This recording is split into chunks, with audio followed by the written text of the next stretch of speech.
नमस्कार मित्र आणि मैत्रिणींनो. लग्नानंतर होईलच प्रेम या मालिकेच्या पुढील भागात आपण पाहणार आहोत की नंदिनीचं मिसकॅरेज झालेलं असतं आणि ते जीवाला देखील समजलेलं असतं. ते दोघं घरी येतात पण कोणालाही काही सांगत नाही आणि सांगतात की चौपाटीवर फिरायला गेलो होतो म्हणून, आणि स्वतः रूममध्ये जाऊन मात्र रडत असतात. तर जीवा पाळणा पाहून रडत असतो. तो म्हणत असतो की मी हा पाळणा उगाच आणला, सगळे मला सांगत होते की बाळ येण्याआधी पाळणा घरात आणायचं नसतो म्हणून, पण मी आणला आणि हे सगळं घडलं. या सगळ्या गोष्टीला मीच जबाबदार आहे. आणि तो स्वतःला कानाखाली मारून घेऊ लागतो.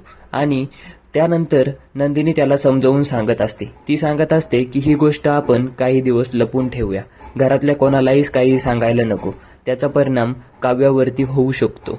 तर तितक्यात मानिनी तिथे दरवाजात येऊन उभी राहिलेली असते आणि ती तेवढंच ऐकते की ही गोष्ट आपण सध्या कोणाला सांगायला नको. आता तिचा प्रश्न असतो की कुठली गोष्ट तुम्ही आम्हाला सांगणार नाही आहात. तर जीवा आणि नंदिनी हे ऐकून मात्र स्तब्ध होऊन जातात आणि त्यांना वाटते की मानिनीने काय काय ऐकलं असेल. तर पुढे काय होणार हे पाहण्यासाठी आपल्या चॅनलला सबस्क्राईब करा.